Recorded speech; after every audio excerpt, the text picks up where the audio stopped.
And we're back for what could be our final game of the night, at least if DK has anything to say about it. Vici, though, they're thinking we need at least one more.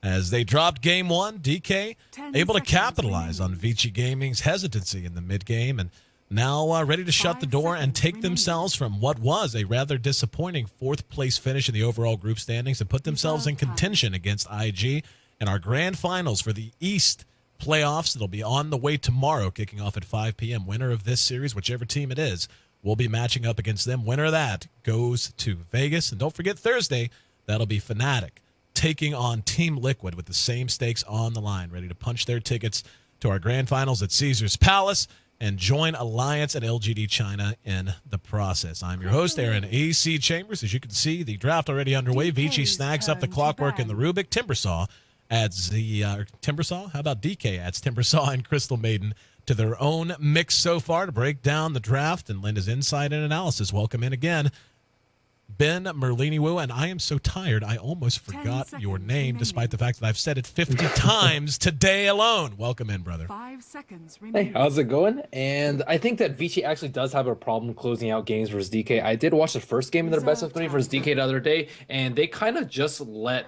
DK get back into the game, even after a 10 to 15k gold advantage. Although Vici did end up winning the game, it still makes me question Vici's mid to late game closing out skills, and that is something that some teams struggle with. LGDN also has trouble with that, and just, I mean, they do have the early game, like one of the best early games in the Eastern scene, and as it showed last game, but they just weren't able to translate that into the win. Absolutely, and that's kind of where the experience of players like Mushi, like Burning, I mean, hell, pretty much everyone on DK has such an immense amount of experience. You simply can't overestimate it, but they've had their own troubles in terms of performing when the pressure was on, and we saw them get behind against Togfu in their first series of the night. And again, this is all elimination. You run the bubble race series. Every single series is an elimination match. But I think you make a great point. Vici, whenever I think back on their performance throughout the group stage, I mean, they finished fairly well. They finished in 3rd seed, so it wasn't like they set the world absolutely ablaze, but certainly finished ahead of where I think a lot of folks would have expected to. In fact, many would have expected DK to finish considerably higher than where they did.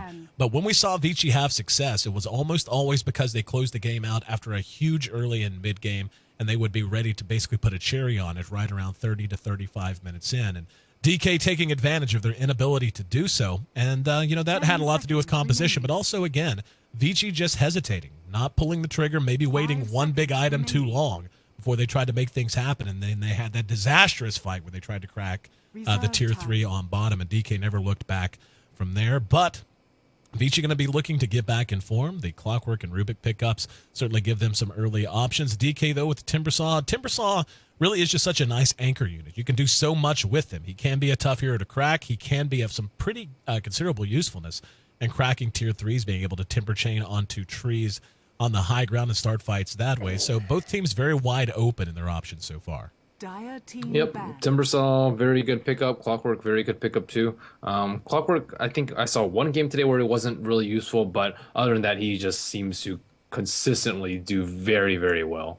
Oh, yeah, and Clock's one of those heroes that, I mean, there was a time when he was completely out of vogue, and you have to go back between TI 2012 and TI 2013 to see that, but since that time, he kind of rose from a situational pick to a hero that pretty much every team knows how to run just because he is so versatile. And if you're not sure of how you want to start out, if you're in a situation where Vici is right now, Clock does so well at being both offensive and defensive, you can't really go wrong with him so long as you've got a talented player to handle him, and they certainly do.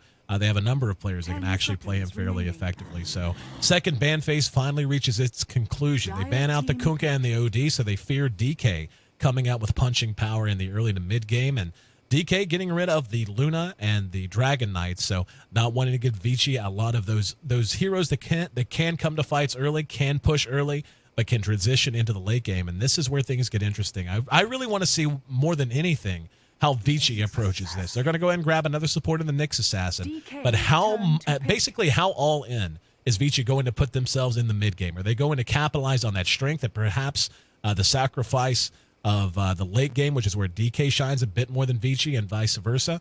Or are they just going to go ahead and pick a well-rounded lineup and try to beat DK at their own game? I think pick a well-rounded lineup and beat them at their own game, considering they kind of beat DK in the early game last game. It was just yeah, pretty much unable to close out. So I think if they just pick a very similar lineup to what DK has, they can just execute a tad bit better and win out the game. It is rather risky from them, but at the same time, their early gameplay, their team fight, their movement, and generally in the early game is very, very phenomenal. Well, the movement up at least going to be there. Nyx Assassin and Rubik both can get active very early. And, you know, it's been interesting to watch Nyx Assassin. We saw post 6.79, that hero fell off really hard for a little while there, but he's made quite a comeback. You're beginning to see a lot of heroes, or excuse me, a lot of teams pick the hero up. Usually, if they need a nice support who can cause problems, for a hero like a Timbersaw is a good example, any AoE-centric hero, and beginning to see them pick him up very often in the second phase. You don't see him banned nearly as often. So DK, speaking of AoE, going to have a hell of a lot of it with the Timbersaw and the Gyrocopter in particular, but especially the Crystal Maiden. And, you know, depending on what they want to do here, they could even fit a Darkseer into this, and it could get ugly really quick. And Nyx Assassin, though, pretty key hero from Vici. At the same time, it is not that easy to execute, and Moo played a very phenomenal one. I'm not sure if Vici is going to be able to execute it that well, and it's not that great versus DK's lineup. It's like best versus int heroes like Storm Spirit, etc., OD. But can they actually translate that into a really, really useful pick? Because their supports were kind of dead weight, 30 to 40 minutes in. And Nyx Assassin is one that can be very useful at that point in time, but only if it gets off to a decent start. Yeah, very much agree. And I'm waiting to see if DK is actually going to do this. Something else that a Darkseer pickup would give them the option to do if they really wanted to is you can often see Clockwork teams that draft a Clockwork early and begin to build a lineup around it, as Vici has done here. You can actually see that have completely turned around on them if they're vacuumed into their own Clockwork's cogs.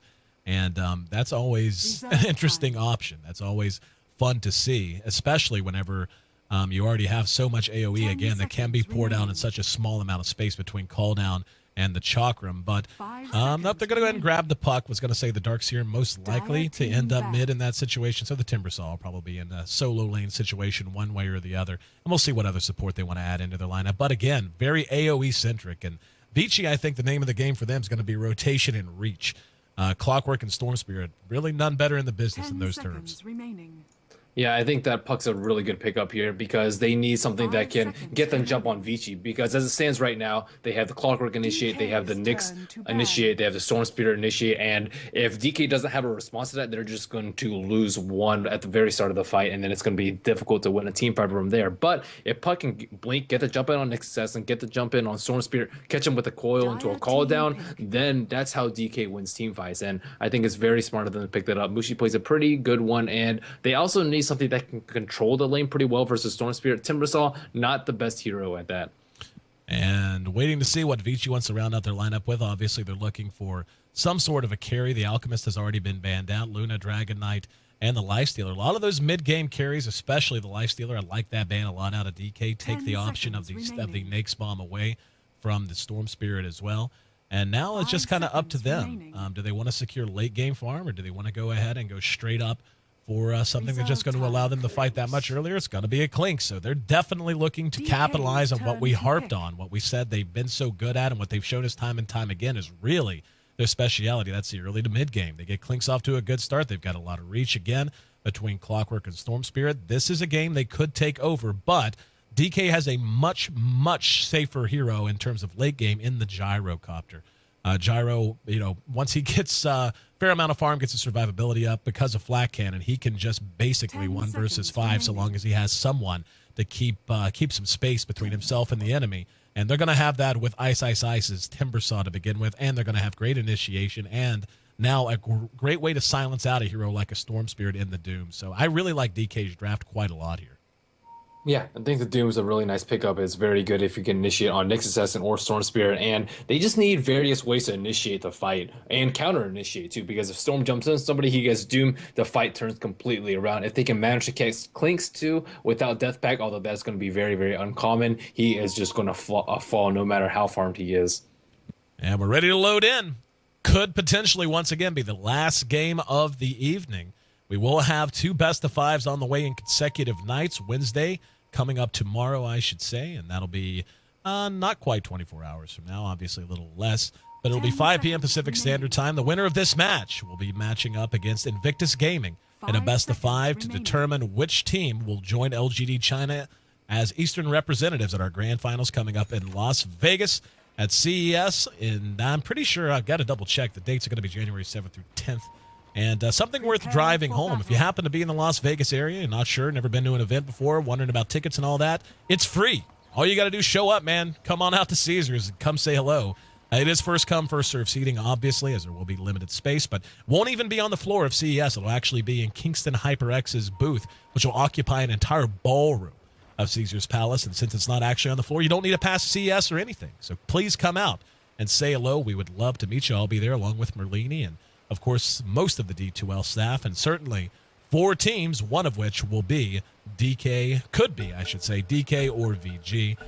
Depending on how the winner of this match matches up against Invictus and our best-of-5 coming up tomorrow. So taking a look at the way things are panning out so far, I'll run through the lineups momentarily, but before I do that, break down these lineups and tell me who you think has the early game advantage in terms of lanes and in terms of transition power. I think DK has slightly better picks and slightly better lanes. Timbersaw, I don't think is as strong as a Clockwork. I think Puck has a slight edge on Storm Spirit and mid. I think Vici actually loses out slightly in the tri-lane, but they're very, very minor, and something that good positioning or good observer rewards or just good movement around the map can't mitigate. As far as late game goes, I think Vici's is better just because they really only had a gyrocopter to rely on, whereas Vici has a Storm Spirit as well as the Clinks, but Doom can take them out of the fight, so take that with a grain of salt. Horn blows. It looks like we're not going to have a lot of action early on, and the Rune will be spawning top and picked up for free by Vici. That'll give me time to run through the lineups. Going to have Mushi taking the puck mid. No surprise to see that. Lana will be taking our Doom into the jungle. Timbersaw handled by Ice. He plays a damn good Timbersaw as well. Gyrocopter going to be farmed up by Burning with our Crystal Maiden played by MMY. At the other side of the river, ROTK using the cute little creep block trick. Gave him a nice little nudge to get him into the woods there. He'll be playing on our Clockwork. Nyx Assassin going to be handled by Fenrir. Rubik with that handy dandy set. I'm pretty sure that's Kuroki's set. I'm almost positive that's Kuroki's set.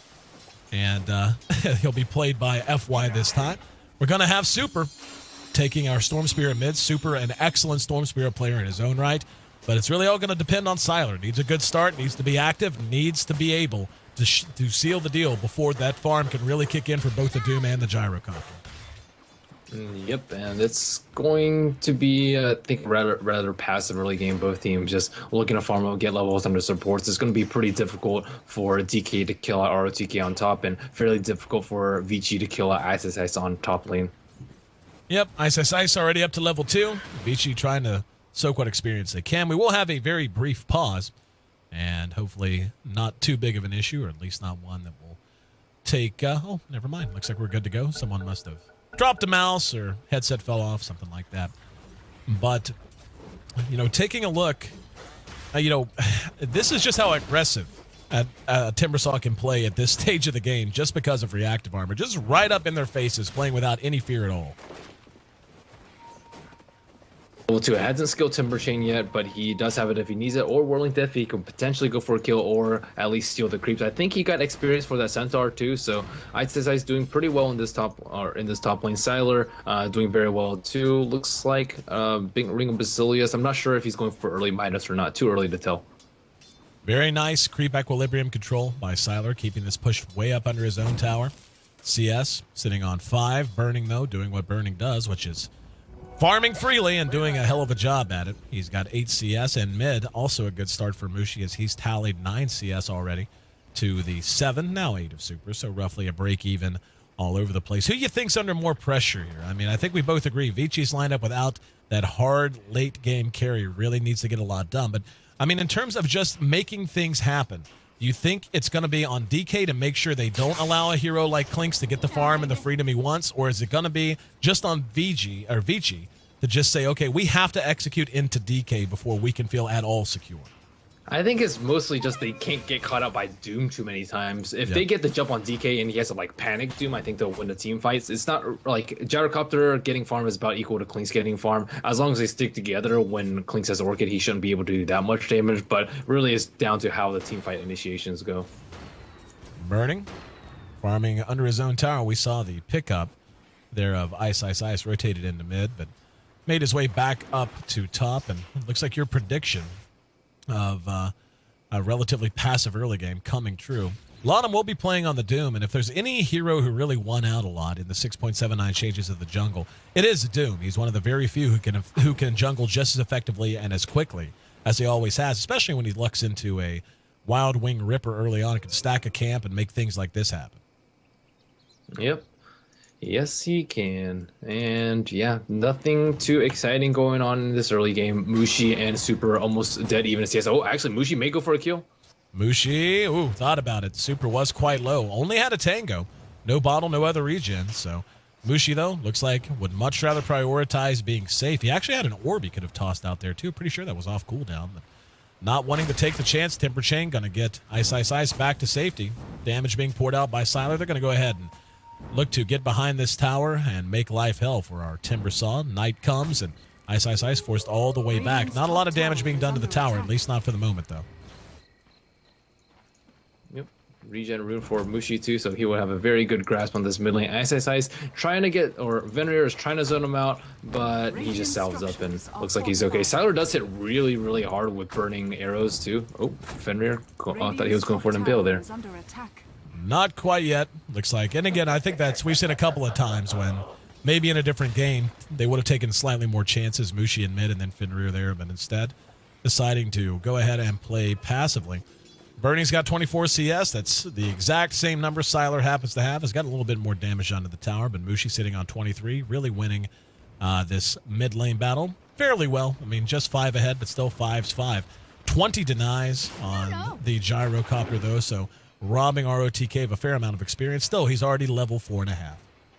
Yeah, that is some ridiculously good farm on Gyrocopter, though. Ooh, Mushi in a little bit of trouble. And Lanham comes out. They're going to try to follow it up. There's the coil. Mushi, a fresh 6, and they will get first blood because of it. The reaction's slow in coming. MMY was there to help out as well. But this is what makes Puck so hard to deal with, especially when you have any kind of roaming potential, which you certainly have with a Doom and certainly have with a Crystal Maiden. As soon as he hits 6, you just have to watch and be so damn careful. A coil basically means instant death for a hero like a Storm Spirit when he's not level 6. He actually just hit 6 right before he died there. Yeah, I don't know if he didn't see that regen rune, but that was just so instrumental in them getting that kill. He like kind of Ice on top. Gonna be telekinesis back. Sylar, does he have the damage output? Timber Chain, and he's gonna try to skeleton walk him down. There's a jump from Super. Did not get the vortex off, and whoa, one last arrow got the job done. Klinks cleans him up with the thinnest of margins. Still a nice pick off there. Yeah, that was really, really close for them. They barely got that kill. Very barely. We're going to see an invis picked up by Clark, and we'll see how bold he wants to be with it. Might actually get a little bit more forward and soak experience, though his experience gain is pretty solid. Burning now at level 6, so he's going to be able to start showing up to fights if he wants, or can just simply farm hard. I'm much more interested in Mushi, though. I want to know how quickly he wants to start getting involved in rotations and making ganks happen, and so on and so forth, especially against this guy right here. If they can get a couple of kills on Sylar, delay his Orchid a few minutes, that can make a huge difference. And actually, it's going to be a Midas pickup on Sylar, so he's going with a pure farm-to-farm approach. Yeah, not the worst choice. I think it's perfectly fine for him to do that. Burning, is he going to get a Midas? He has 1,900 gold. Well, Mushi, is he going to get a Midas too? We can see a lot of Midas this game. Hard to predict. What's your over-under? Midases, given there's 2 already done, I'll set it at 3.5. I think 3.5 is fair. Yeah, I think 3.5 is pretty fair too. Sylar, actually 4.5. 4.5. There's a Doom and a Crystal Maiden. So, yeah, I'll say 4.5 is the over/under on Might I by the time all is done. Midasai. Yep. Midases. Midases. There you go. Klinks finishes his up in the meantime. So. Burning with his on the way in full.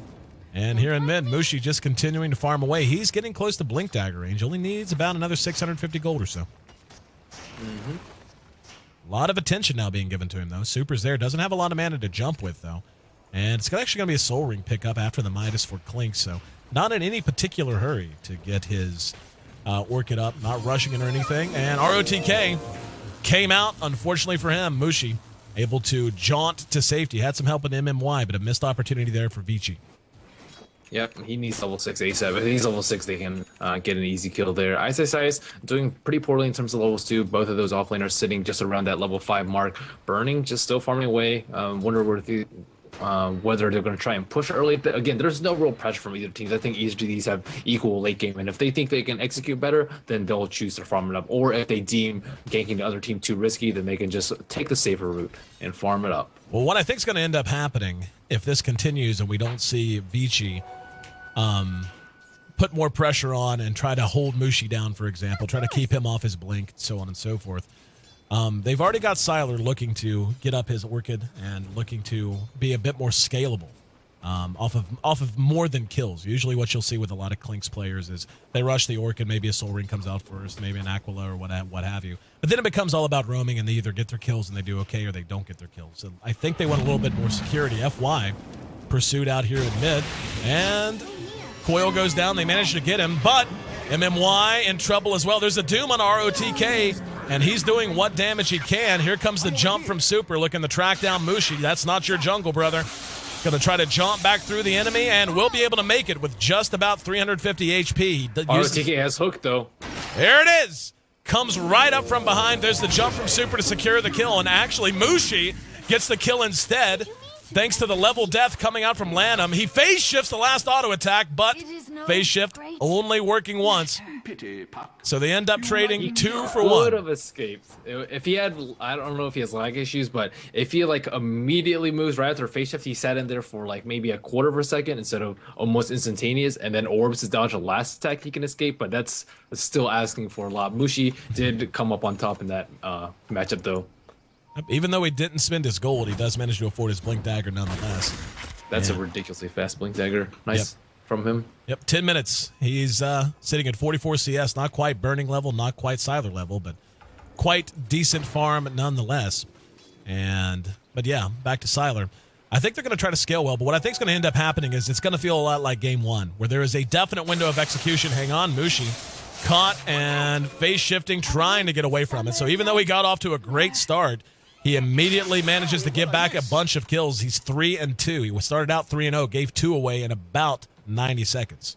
His teammates aren't really helping him out, though. He's the only one with kills in this game, and the only heroes who's assisted him is mainly Alana with 3 assists and MMY with 1. So Nice still trying to get levels on top desperately, almost level 6 on him, and Burning doing what Burning does, just farming 1 bottom with his Midas. Gold graph still pretty heavily in favor of DK, even without a tower, and even with a 2-kill deficit. Vici is managing to put a dent into it, though, and we can see they've actually had a 1,500 experience swing over the last couple of minutes. A lot of that due, of course, to the gold, the kills, I should say. Super looking to jump on Ice. He is sitting a little bit low on HP, 600. It looks like Mushi is coming from behind. And they're going to try to make something happen. Here comes Mushi, ready to counter-initiate, and going to jump in. There's a 2-man coil, and the TP's there. He's going to be able to Waning Rift all 3. There goes the Dust as well. There's an Impale, though, from Fenrir to counter this out. Fenrir does end up dropping the Doom onto Super, lives up to its name, as that will certainly doom him after the level death. Couple more ticks, and yeah, they don't have to chase him. Down he goes. And really nice initiate, though. It really comes down to who gets a nicer initiate. He had a 2-man Blink, Coil, Waiting Rift, and then a Doom on the Storm. That's just a really easy fight for them to win. Burning's going to go ahead and take the opportunity to push down at bottom. He has picked up a Helm of Iron Will, so looking to go with a pure farm build with the Midas straight into the Helm of the Dominator. And DK, though, getting themselves squared back away with a couple of very high priority kills up there in that top lane. And Clinks did manage to make it away, so it didn't go as well for them as they would have hoped. But nonetheless, keeping Vici on the back foot. Yep, and Yeah, Mushi has just been so active and so instrumental in DK having this early game, and I think it definitely does work best giving Mushi a very active hero like TA, like Puck, and a more passive hero like Magnus or something like a DK just doesn't really suit his style. Fenrir and FY, under cover of smoke, making their way down the bottom lane. Might want to make something happen against Burning. Wouldn't be a bad call to make, given how big he is getting and how Is quick. Burning gonna get greedy? He has a ward over there, so he thinks he's safe, but there's Vendetta that he has to worry about. Up. Looks like he's learned his lesson. He's hanging Has he? back. Has he? Let's see. He wants it. He's drooling over it. Wants the gold. And, FY. Smoke just popped. Yep, got real close there. Burning runs away immediately. Good job, buddy. I've been calling you out. He's learned his lesson. Yeah. After, 1, 2, 3, 4. This is the 5th game for him today. Yep. And in each game, he's had at least one greedy death. But as much as we joke about it, obviously, he's pretty good carry. He's pretty good at Dota. So everyone allowed to make mistakes from time to time. They're desperately trying to kill him, but they have MMY already down there. Oh, they scout out the just 2 hero. That's really bad. But Mushi can always TP in, so can Ice. This is going to be a really risky dive. I definitely don't think they should chance it. Maybe if Sylar gets a really nice creep and then can take the tower with his death pack, but still, fighting and call down and all that nonsense is just a losing recipe. Mushi and Ice will continue to pressure top, and if no one responds to them, I think that DK can just keep sitting down on bottom. Another rocket flies out on Gyrocopter, but he has his HOD now, so even if he dies, not a big loss. 5-5 in a 14-minute game, and we'll take a look. And they're actually, I was going to say, did he actually pop strafe there? Knew they had Glyph up. Was surprised he did, just for that reason. But looks like they're going to try to bait some kind of action out here in mid. Slowly pecking away at it. This is something Klinks is actually pretty damn good at. Not quite as good as a Weaver, but... ROTK. Up at top, ROTK. Oh, wow, managing to get some damage done. He will end up dropping. Mushi's right there, eating auto attacks. Phase shifts out. Doesn't have the Waning Rift. If he had the Waning Rift, he might have survived there. But as it stands, that's a very nice double kill going the way of Super as he brings down both the Timber and the Puck at once. Oh, nice deny by Rubik. And, yep, there we go. Allied hero denial. So Rubik able to get the denial in mid. Both these teams bring in their A game, but Burning continues to be left largely to his own devices and continuing to just basically set root in this bottom lane. And we're going to see Super being pursued by Ice now. Doesn't have a lot of mana. Does not have much to jump with. He actually tread switched, but Ice not going to pursue it out. Down here in bottom, Sylar right on Burning's tail. Burning will... a really nice call down, too. Yep. Because he wasn't getting any support from his teammates until he goes to the T1 in mid. So a lot of movement, and this is kind of what we expected, this laning phase to break down. I feel like there's that... hang on, Fenrir. Lockdown following the Waning Rift. Frostbite and Nova's there. Puck actually takes the kill with the Illusory Orb.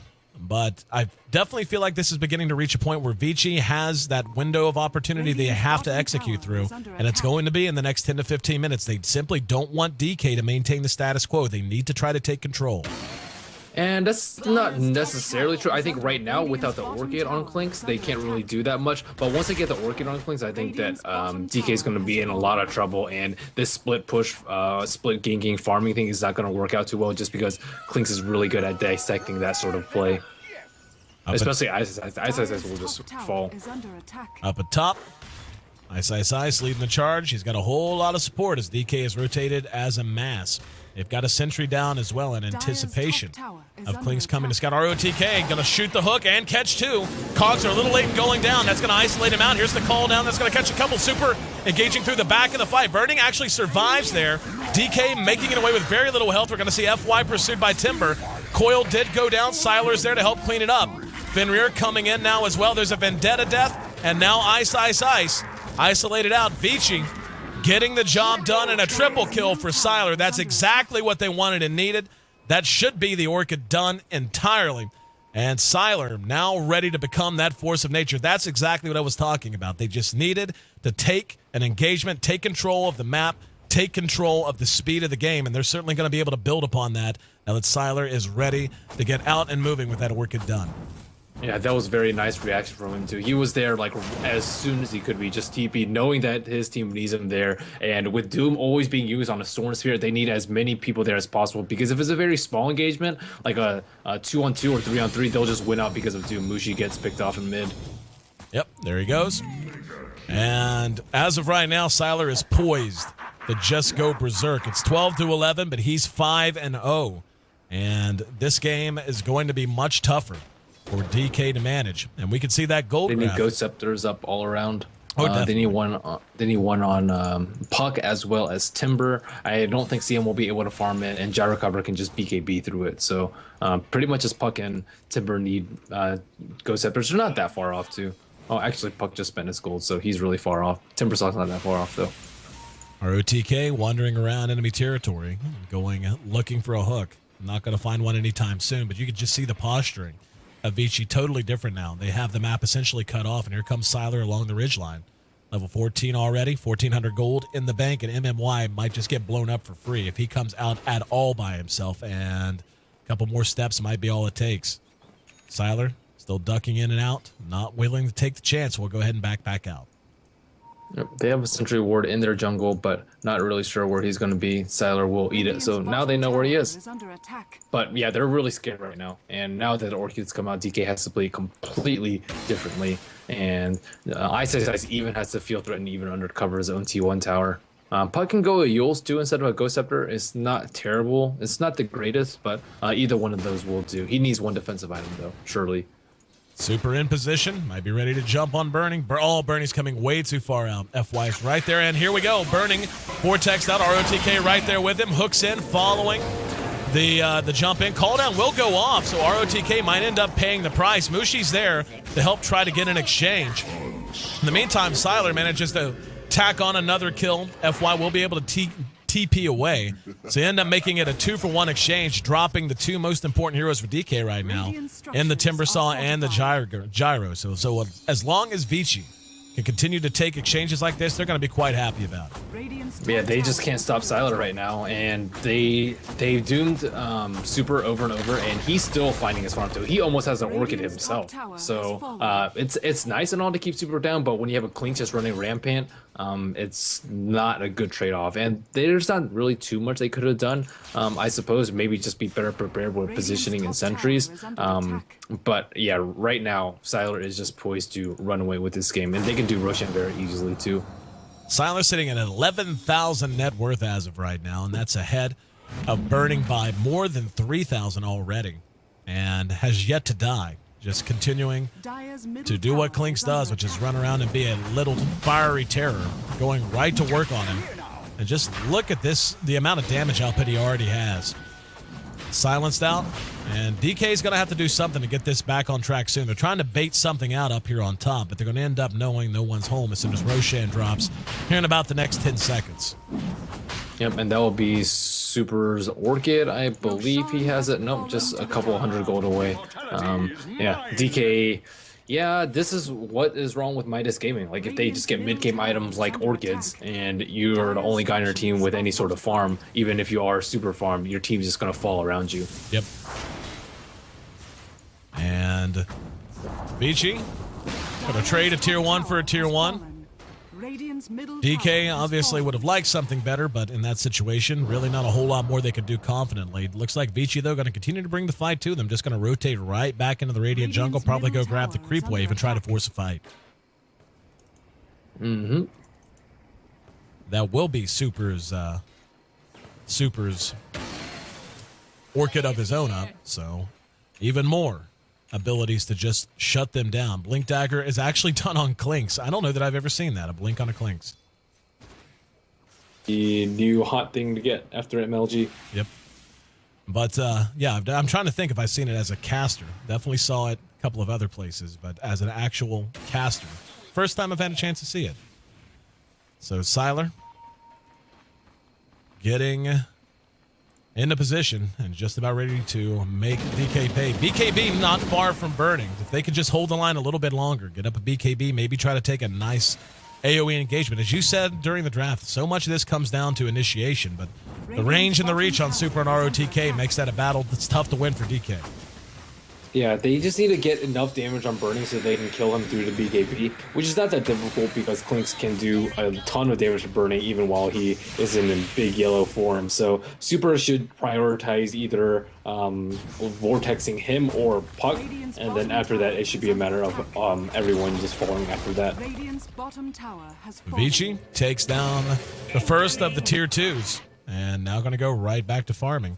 Take a look at the goal graph. We can see it's heading pretty heavily in favor of Vici, but still well within reach. About 5,000 to the advantage of Vici. The experience, though, is where it's really beginning to get out of hand. And we can see Clinks and Super both top-heavy in that regard. And really, those are going to be the two that have to lead the way. And you can see DK unwilling to split up as more than 4 or less than 4 or 5 at this point. Yeah, and I think it was a really smart idea by Vici to give the Aegis to Storm Spirit too, because he needs to catch up on farm. And Clinks is very unlikely. He's unlikely is going to die just because Storm Spirit is going to do like every single. Clinks has like 1,500 HP with Strain Treads and his Death Pact, and he has a Blink Dagger to boot. Pretty sure that. Oh, hang on. They're going to manage to catch Sylar, silenced out. And Orchid it out. Now they're going to come in. ROTK eating a lot of damage right off the bat, though. He's down, as is Sylar. We're going to see Super engaging into what's most likely a lost fight. That's the Aegis gone just like that. So Vici, with a very costly misstep here. Ice, ice, ice. Wow, they're actually going to get a triple kill for Burning, and FY didn't get out when he could have. What a disaster. And Sylar bought back, too. What a disaster. What in the hell happened, Vici? That was a lost fight from the moment it started. And that's what they can't afford to do. The AoE output on the side of DK is absolutely monstrous. You have excellent single target damage, and the Clinks, and to an extent, Super on the Storm Spirit, but just a huge misstep, and just like that, a game that looked like they were poised to run away with is right back in hand. Yeah, I think that Mushi had really good decision making, knowing that, or taking the risk rather, that Clockwork wasn't there to counter initiate, or I think they maybe had vision on that top side of the map, but just he saw an opportunity, capitalized on it, and it was really just his blink initiation. If he didn't blink initiate there, none of that would have happened. If he hesitated for even 1 second, then Mushi, then Sato would have been able to escape. Mushi died dead out there though. Yep, Clinks blows him up. Double damage on Sylar. And they're looking for immediate payback. They need it. Sylar, as you said, bought back. They don't want to end up wasting that. Getting one They little... don't have the Aegis anymore, though. They can maybe take the T2, but other than that, it's going to be asking for a little bit too much. Radiant's top tower is under attack. And we can see Vici being forced back. The Tornado and Chakra makes it so hard for them to be able to come into range whatsoever. Very nice anti-push capabilities. ROTK's up on the high ground, though, and he's looking for a hook. He's level 11, so has level 2 hook at that. We'll go ahead and rotate to the top tier 2, though, and this looks like a much more likely target. They will be forced to pop the glyph. Still afraid to come out of the base, at least too far to try and contest this, so down it goes. Vici trying to make sure that even after that misstep down there in the Radiant safe side of the jungle, they're not going to lose their stranglehold on this game. Yeah, and DK still has to be very careful in how they take engagements. They're up in kills right now, but that is they're not definitely ahead in momentum, and Vici still controls the map with the long-range initiate from Super as well as ROTK, and even Clinks at this point could just blink and initiate on any one of those heroes. So DK still has to play very carefully and just look for very smart initiates, for example on Clinks when he's separated from the rest of his team, Storm Spirit when he's out, and they can take a fight in the next few minutes too. And securing this next Roshan is going to be really, really important for VG and DK. It's going to be a relatively short Roshan respawn, about 3 minutes from now. So only a randomized respawn timer of less than a minute. But Vici withdrawing to their side of the map. Looks like DK is ready to push. Really liking the way their team felt in that last engagement. Just comes down to what they can get accomplished coming out of Mushi. And that's really what is becoming evident. When Mushi makes a good play, DK takes a big win. When he doesn't, they end up hurting. He has a ghost finally, so he's not as vulnerable as he was before. And the homing missile actually will go back and connect on Fenrir. DK continuing to hang around, at least for the moment. But taking a look at Burning's inventory, he's got 1,100 gold aside from Where are his... their sentries? They need sentries very badly too. Like Nick Assassin can just run up with Vendetta, and although he's probably not going to take that risk because he expects DK to take sentries, that's not a chance that DK should take. They have actually... a gem actually on him. I was going to say, yeah, I was looking around, saw the gem on Lana, was looking to see if they had any sentries or dust at all. But doesn't look like they need it. Just sack for Burning. And Siler finishes his BKB, so his survivability going up considerably, especially against this team. Siler's been playing very well. Aside from that one death, though, he has just farmed considerable amounts. 7, 1, and 2, and just so many kills. And most of them just solo kills, too, aside from that one cleanup near the T1 on top. Well, at this point, though, DK is beginning to build damage on Burning. His survivability, he is going to be spotted out, but he has enough survivability. And that's kind of what I was talking about. You know, whoa, this is never good news. Never, ever good when you see a couple of players on a professional team both disconnected once.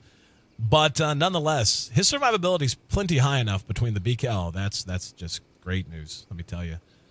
Between the BKB and the Helm of the Dominator, I mean, he's sitting on 17 armor. He's sitting on a 1,300 HP. And, I mean, he's certainly not underleveled by any stretch of the imagination. Not the highest level on the map, but one of the. So his natural survivability is going to be enough to keep him safe in a lot of these same situations. So now that they're beginning to build damage on him, Clinks is excellent, but Clinks, other than BKB, which is a magic immunity survivability sort of an item, he's not all that tanky. I mean, he's Death Pact makes a pretty big difference, but the rest of the team especially, too, the Rubik in particular, they're going to be very susceptible to flat cannon damage. And again, all that AoE potential we saw rear its head down in this engagement in the Radiant Jungle. So I just really worry for Vici Gaming. They've had an excellent early game and transition into the mid game, but we're beginning to reach that point that we saw last game, where maybe if they don't execute within the confines of what they're able to do right here and right now, instead of pushing for a theoretical late game, they could end up finding themselves one mistake away from giving away yet another game. And it looks like DK is beginning to reconnect. So as they make their way back in, once again, I want to thank each and every one of you for being a part of the broadcast here today. Been a long day, but a fun day. And the winner of this, again, advancing to a best-of-5 showdown against Invictus Gaming coming up tomorrow at 5 p.m. Pacific Standard Time. Hope you'll tune in and join myself, Merlini, Conrad, our producer, and everyone else here on the D2L staff for that.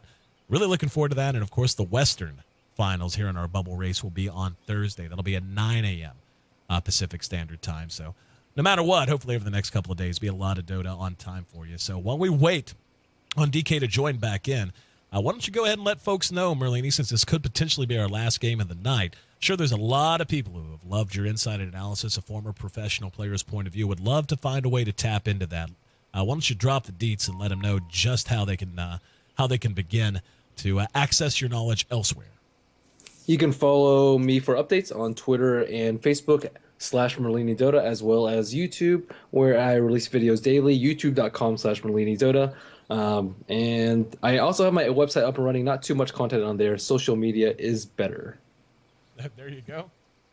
Take it from Merlini. Social media is better. How's your new project going, by the way? Saw a pretty funny tweet from our good friend, our mutual friend, LD, saying that apparently some fan left a comment saying they really loved your Mad Rares videos because they just do the opposite of what you tell them and they seem to come out ahead. Is that the general state of things? Are you doing like a lot of those like financial writers do, where you tell people what to bet on and you keep track and how much they Yeah, I try to. It depends on how much competitive I watch. Some of the matches, like, I don't know too much. Like Southeast Asian Dota, I almost know nothing about. Australian Dota, Korean Dota. But West and East, I've actually have a pretty good track record. I think I'm up like almost 200 rares. Oh, yeah. Something close to that.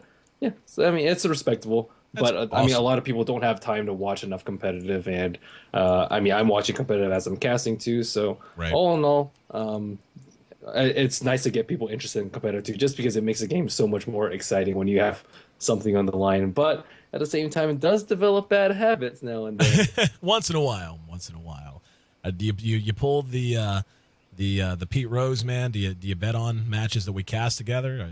Do we have to worry about Yeah, bias? but I mean, I don't. It's not like I'm coaching the team or anything like that, right? Oh, So, not like you're coaching the team. Okay. yeah. Just coaching the viewers and who subtly. Bernie, go here. Bernie, Exactly. Back right now. Exactly. You're corrupting yourself, my friend. You're bringing down your good name. But speaking of your good name, it's been out there quite a bit, my friend. Why don't you tell us while we wait for everyone to join back in? I'm sure there are a lot of viewers who would love to hear you talk about what you've done over the last couple of weeks. You've been very busy. You were at MLG, unless I'm completely off my gourd. Yeah, I started with MLG and then casting D2L as well as Starletter. I try and stream here and there, but there's just been so many tournaments here and there. I'm looking at like Dota 2 Lounge right now, and there's like 10, 12 games listed right now. So, I mean, competitive matches just run from sun up to sundown. Yep. And especially if you're us. I don't know. Let's see. We started casting at 9 a.m. this morning, and I want to say I got into the office probably 10, 15 minutes till 8 a.m. this morning, and Conrad was already here and setting up plates and such. So it's been quite a long day for us, and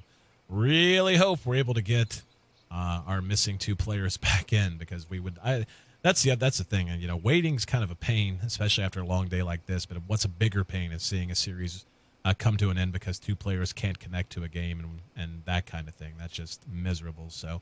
We'll hopefully be able to find out what the issue happens to be, and we'll get a report in on that sometime in the very near future. But why don't you give us a rundown of what happened at MLG? I mean, obviously, a very special experience for everyone involved. Wished very much I could have been there. Unable to do so, though, was traveling elsewise. But, what was it like for you, my friend?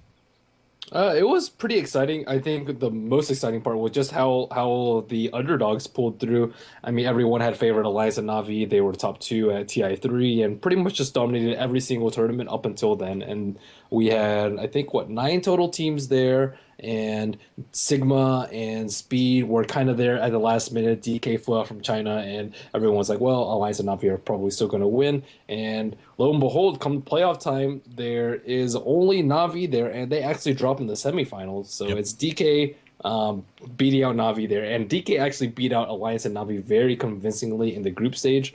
So they did really well there. And then Speed just came out of nowhere after a 0-3 day on the first day.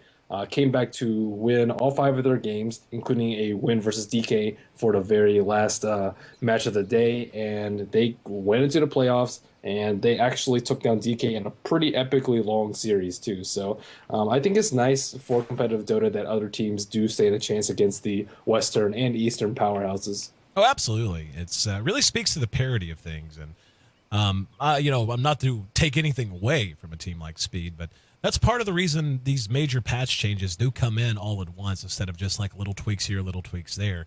I think that there is an element to be spoken of in that. It creates a certain amount of parity for a time and allows the teams that are willing to put in the time to adapt the quickest to really get a leg up and to become competitive and to find their way into the competitive scene. And I'm like you. It makes me so happy. I mean, let's be honest. It's not like Speed is full of a bunch of no-names. I've casted every one of those guys as part of other teams. But nonetheless, just to see a new organization, newer name in the eyes of most of the fan base, to see them do as well as they have is truly remarkable. Really wish we could have had them as part of the D2L season. Of course, we were kind of locked in with our team roster earlier than most people realize. So enough about that, though. Looks like we're ready to get underway.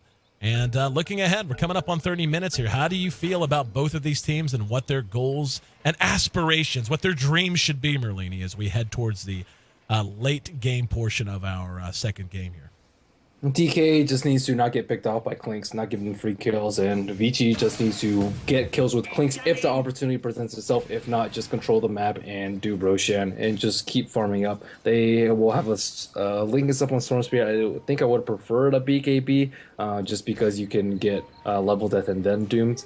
Or any other variety of items, Yules or Force Staff. They also need to farm out Ghost Scepters on the side of DK. Vici, they are in a pretty good position to take the game. They have 3,500 gold lead. They just can't have disastrous fights like that where Silo just gets caught off without his team to back him up.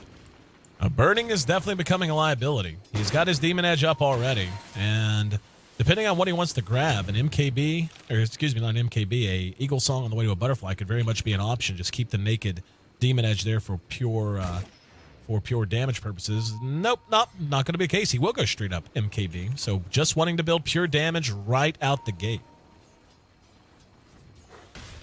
He needs Butterfly though, because a very large source of damage from Vici is physical with the right clicks from Storm Spirit, as well as Clinks. He needs a survivability even during BKB so he doesn't get burst down. His BKB is gonna get fairly low if Vici keeps taking on engagements. As far as late game goes, I think I would have to give the edge to Vici just because they have better map control with that. If, for example, Storm Spirit gets a sheep or even Clinks gets a sheep, they pretty much can starve DK until then, and those deaths late game are going to be so important. So I think even on even farm, Vici has slightly better late game just because they're not forced to fight and they stick together like DK will be.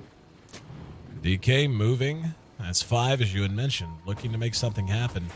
And Vici, I mean, they're going to continue to farm up. I still really, I mean, as good as Sylar's Clinks is going to be, I worry a lot about Burning getting a little bit too far ahead. I mean, just the way he works, the power of Flat Cannon alone. And they certainly have a fair amount of lockdown to deal with the Clinks. I mean, Clinks with his BKB makes that a little bit more of a complicated matter now. But as you mentioned, they're going to be able to doom Super so long as they're able to get on top of him. The Clockwork's always going to be a liability. But if they're just able to survive the initial onslaught from Sylar, and once they build enough damage on the gyro counter, they're going to be in great shape. But they're going to try to go ahead and take control now. We roll past 30 minutes, and Roshan number 2 respawns, and DK is in no way in any shape to get over there and try to challenge this. Yeah, Sylar is just blowing Roshan up so quickly, and that is one of the huge benefits about playing Clinks, though. Or about having a Clinks on your land. You just almost always have Roshan control, similar to Ursa. Super once again takes the Aegis. We're going to see DK smoked up, and they might get a couple here in mid. ROTK going to be spotted out. There's the Nova.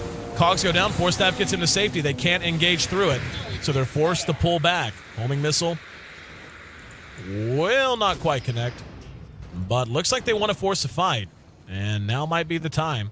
We see Sylar split away from them, and they're trying to take stock. It's so hard when you're up against the Clinks. No idea where he's going to be the most of the time. Just saw a ping. They see him on actually. bottom.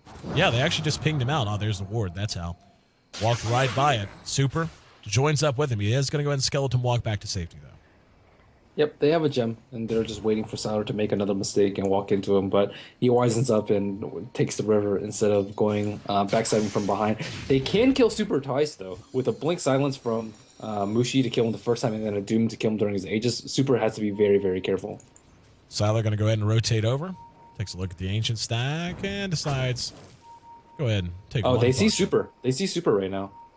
Yep, in range of the ward, and they're going to see... I don't know if they saw that smoke or not, but they're definitely withdrawing quickly. Rocket spot on 3 heroes. DK has to get out. Their position has been revealed. Sylar, Death Packs, and Ursa could not ask for a better creep, sitting on 2,000 HP. With that, and he is level 18, so level 3 Death Pact, pretty strong stuff. And DK just continuing to try and outposition him, a bit like a ballet, just moving around, hoping that their opponent's going to end up missing a step. And up, actually starting to get a little bit of lag, which is always unfortunate. Been pretty lag-free most of the night, but starting to see a little bit of server hiccups so far, though. Vici may be ready to try to push here in this bottom lane. Yeah, Burning is getting to that point where he is just going to be so beastly. And they don't have any... Oh, actually, they have one Ghost Scepter on Clockwork, but no one else has one. Oh, wait, no, Rubik has one too. So they're actually well prepared for that. And we see a lot of Ghost Scepters on both teams. And after the BKB goes down, who has the edge? Yeah, I still say it's about even both sides too. So, yeah, it really is coming down to engagement. Who can get the jump on who? Can they pick off an important hero like Mushi before he gets his spells off? And here we go. Vici continuing to move about. Burning's way out front. Needs to be careful. Going to be jumped upon. This is what you had to worry about. Impale's there. And will they be able to blow him up? They will. He drops. They're going to try to clean this fight up quickly. Sylar laying into Landham gets the kill there as well. Immediate buyback from Burning. They pop the Lincolns on Super, and he's going to BKB and try to pursue them out. Super making a run for it. They're not going to get anything out of that. So they end up... need Force Staffs. They don't have any Force Staffs to save him. So Burning, they can just BKB and BKB rush down Burning, and they can't really do anything about it. MMY, close to a 4-staff at this point. Might be a little late in the coming, though. As the last outer tier tower DK had remaining does end up dropping. And they're rattling their saber down mid, trying to use the spam to at least buy some time. Burning might be regretting that MKB pickup. A butterfly might have been a little bit better suited. Yeah, I think it definitely would have been better suited. I don't know if it would have allowed him to live through that, but it certainly would have been closer because MKB gives you no defensive capabilities. And for the moment, Vici will go ahead and withdraw. Following that engagement, we can see the gold beginning to reach pretty epic proportions in favor of Vici, getting near 10,000 gold now. The experience has actually been in 5-digit territory for quite some time. And Siler there exposes himself. There's going to be an impale. It's off the mark. They're going to have super jump on Burning, and Burning once again will be focus fired down. And Ice. Yep.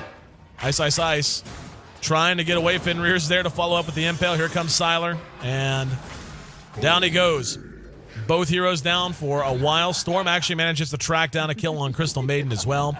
So this should be a free tier 3 as both heroes, all 3 heroes I should say. Nope. Crystal Maiden will buy back, but Burning certainly cannot. And Timbersaw, well, can't now.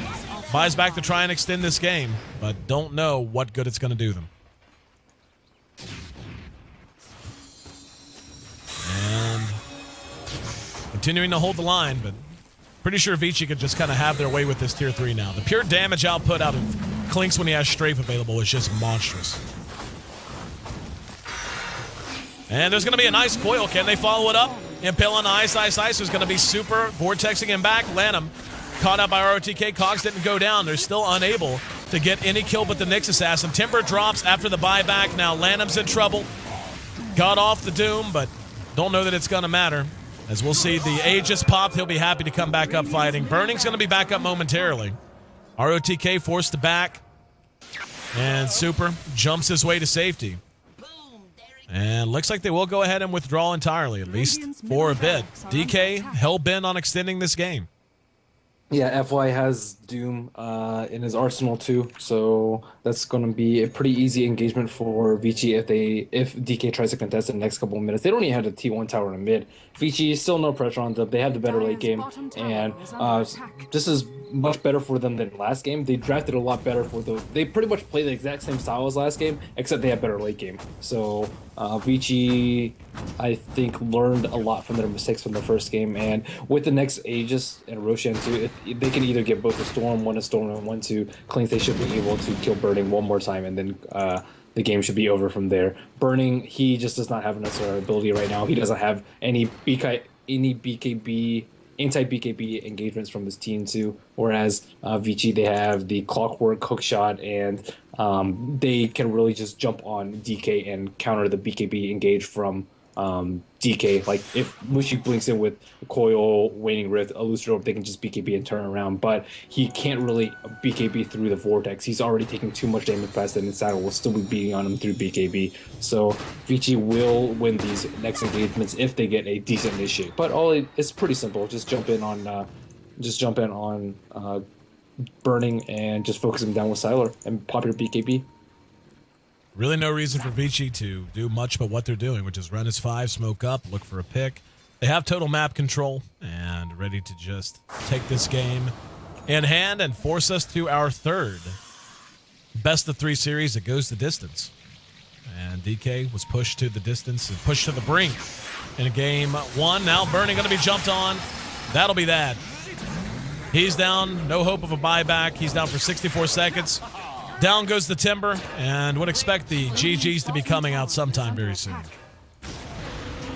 Yeah, Vici's play has been really clean recently, or pretty clean. Their early game is just phenomenal, and they don't make that many mistakes in mid game either. I mean, aside from that one fight, Vici played a very, very exceptional game here, and their draft complemented their playstyle very well. And DK, it's like they didn't really get too much from their support picks too. Like Lanham, I think they got a lot from Lanham, but Ice and MMY didn't really do that much this game. CM's not that good in a farm fest, especially when they have BKBs, when they have a Clockwork who can initiate on you, Nyx Assassin too. But Nyx Assassin and Rubik are still very, very useful because they are able to get the jump on DK, and you can't just BKB through those stuns, whereas you can BKB through Frostbite. So I think DK needs to evaluate their draft or change their playstyle, because Vici knows exactly what DK is going to do.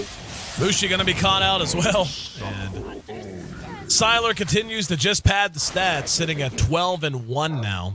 And Vici playing to their strengths. We talked about it during the draft, whether they were going to really play to their potential and what they do well as a team, or if they're going to try to beat DK at their own game. I think this definitely represents the former, taking a mid-game approach and rolling it up into an impressive late-game win.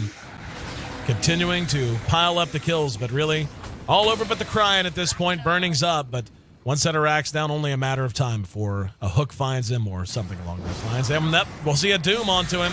Super's there to try and pursue him out. He'll jump right onto him. There's the Vortex. Siler rushes him down. Land him down as well. And Vici ready to clean this up. Ice, ice, ice.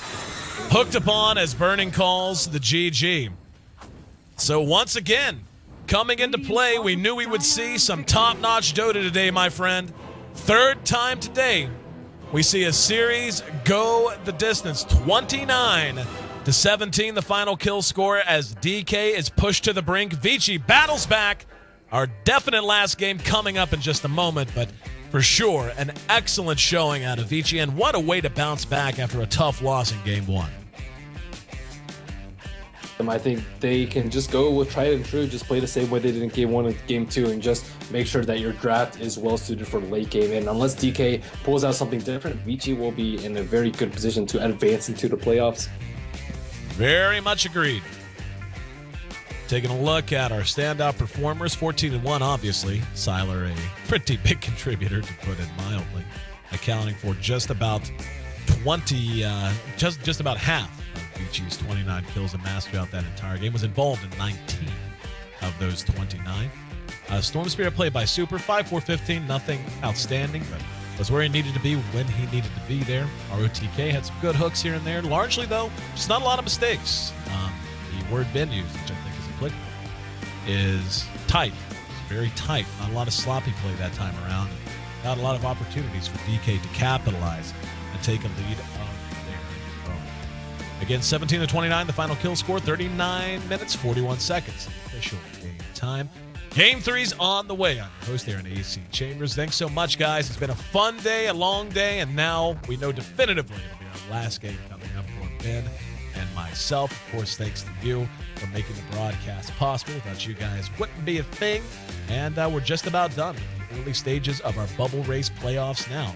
All that's going to be left following this third game will be the grand finals of each group stage, or each side, I should say, of the bubble race playoffs. The West and the East. The East will be tomorrow at 5 p.m. Pacific Standard Time, and the West will be on Thursday, kicking off at 9 a.m. Make sure you tune in for both of those. West already said it'll be Fnatic who beat Na'Vi. I would dare say upset Na'Vi today, meeting up against Team Liquid after a really thrilling best-of-3 game catch. We're going to catch the pod sometime soon. And this, of course, going to be quite a thrilling best-of-3 as well that has gone the distance. So really happy to have everyone aboard. We'll get to Game 3 on the way in just a moment. Stick with us. The conclusion of the day here on the HyperX D2L on the way. We'll be right back.